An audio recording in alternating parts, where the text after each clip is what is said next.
On en a parlé toute la fin de semaine. Bien, c'est fait. Après plus de 13 heures de débat, le projet de loi sur la laïcité a été adopté hier soir à l'Assemblée nationale. Les députés ont approuvé sous le bâillon 73 voix contre 35 le texte qui va interdire le port de signes religieux aux employés de l'État en position d'autorité, les juges, les policiers, les procureurs et les enseignants. En gros, le gouvernement et le Parti québécois ont voté pour le projet de loi. Les libéraux et les solidaires ont voté contre. On en parle tout de suite avec le ministre responsable de ce dossier-là, Simon-Jolin Barrette. M. Jolin Barrette, bonjour. Bonjour, M. Guérin. Est-ce que vous étiez obligé d'aller jusque-là, c'est-à-dire pour un projet de loi qui, selon vos adversaires, suspend certains droits et libertés, d'utiliser en plus le bâillon?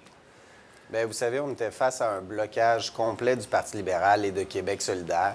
Alors, oui, il y avait nécessité d'utiliser la procédure législative d'exception, mais le projet de loi sur la laïcité, ce qu'il fait, c'est qu'il donne des droits à tous les Québécois. Il donne aux Québécois le droit d'avoir un État québécois qui est laïque, le droit à des services publics laïques, et ça, c'est très important. Et ça fait 10 ans, plus de 10 ans qu'on parlait de la laïcité au Québec. Mais vous considérez pas, M. Jolin Barrette, que vous en enlevez à certains Québécois quand même? Des droits? Écoutez, c'est un équilibre entre les droits collectifs et les droits individuels. Prenons le cas dans le domaine de l'enseignement pour les enseignants qui ne pourront plus porter de signes religieux. Mais écoutez, ce qu'on fait, c'est qu'on vient respecter la liberté de conscience et de religion des enfants, des élèves qui sont au primaire et au secondaire. Alors, je pense que c'est vraiment important de faire en sorte que les personnes en situation d'autorité ne portent pas de signes religieux et surtout que dans les écoles aussi, les enseignants qui représentent des figures d'autorité pour les enfants ne portent pas de signes religieux. Alors, c'est un équilibre et le projet de loi que j'ai déposé, il est modéré. Les 3 amendements que vous avez déposés à la fin, précisez-les-nous, c'est pourquoi exactement? Bien, dans un premier temps, il y a un amendement qui fait en sorte de donner des droits collectifs en lien avec la laïcité, dans le fond, le fait de pouvoir avoir droit à un État laïque. Deuxièmement, un pouvoir de vérification aux différents ministères pour vérifier si les différents organismes appliquent la loi. On a vu qu'il y a des commissions scolaires qui disaient qu'ils n'allaient pas appliquer la loi, alors il fallait se donner le pouvoir de vérifier est-ce que oui ou non ils appliquent la loi. Et troisièmement, l'autre pouvoir que j'ai ajouté, c'est relativement au fait que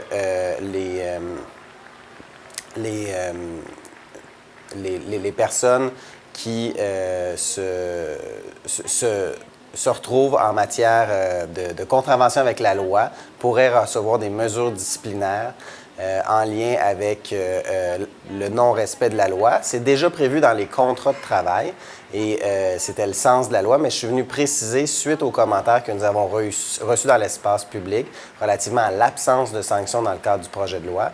Alors, ce que j'ai fait, c'est que je suis venu spécifier que c'est la gradation des sanctions qui s'applique, comme dans tous les contrats de travail, comme dans toutes les conventions collectives applicables au Québec qui a cours dans le domaine du droit du travail. Dites-moi, c'est toujours très symbolique, mais qu'est-ce qui arrive avec les crucifix? Je sais que le vôtre à l'Assemblée nationale, vous allez le retirer? Oui, il va être retiré, il va être mis en valeur ailleurs dans l'enceinte du Parlement.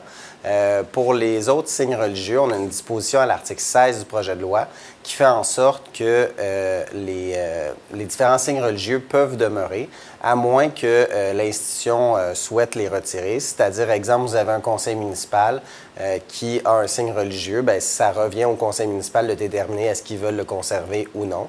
Mais on assure avec cette disposition-là la protection du patrimoine bâti.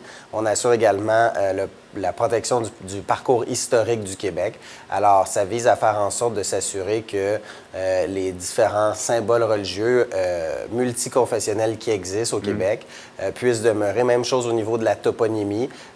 Mont-Saint-Hilaire va demeurer Mont-Saint-Hilaire. Alors, je pense que Sainte-Madeleine va demeurer Sainte-Madeleine aussi. Donc, on ne renie pas le passé, mais on s'assure d'avoir une loi qui est pour le futur et qui fait en sorte de s'assurer que l'État québécois est laïque pour le Québec. Oui, dites-moi, les péquistes ont voté de votre bord, mais ils auraient souhaité qu'on élargisse ça aux écoles privées, au CPE. Pourquoi vous ne l'avez pas fait? Parce que dans le fond, ça aurait été logique de le faire tant qu'à y être. Oui, bien en fait, pour les CPE, il s'agit d'un organisme séparé du gouvernement avec un conseil d'administration distinct. Les éducatrices ne sont pas des employés de l'État. Pour ce qui est des écoles privées, on a décidé de ne pas les viser, également parce que les enseignants ne sont pas des employés de l'État et également parce que l'école publique est obligatoire, tandis que l'école privée, c'est un choix. Alors, ce qui est obligatoire, c'est la fréquentation scolaire jusqu'à 16 ans dans le réseau public. Alors, on a décidé de réglementer, de légiférer dans le réseau public en fonction du fait que les employés, les enseignants sont des employés de l'État et non pas ceux du réseau privé. Bien, M. Jolin Barrette, ça a été une très grosse fin de semaine pour nos parlementaires et samedi pour l'immigration et hier pour la laïcité. Merci beaucoup d'avoir fait le point avec nous ce matin. C'est moi qui vous remercie. Bonne journée à vous. Au revoir. On aura un autre point de vue dans quelques minutes avec Sol Zanetti, député de Jean Lesage pour Québec solidaire, donc dans une dizaine de minutes.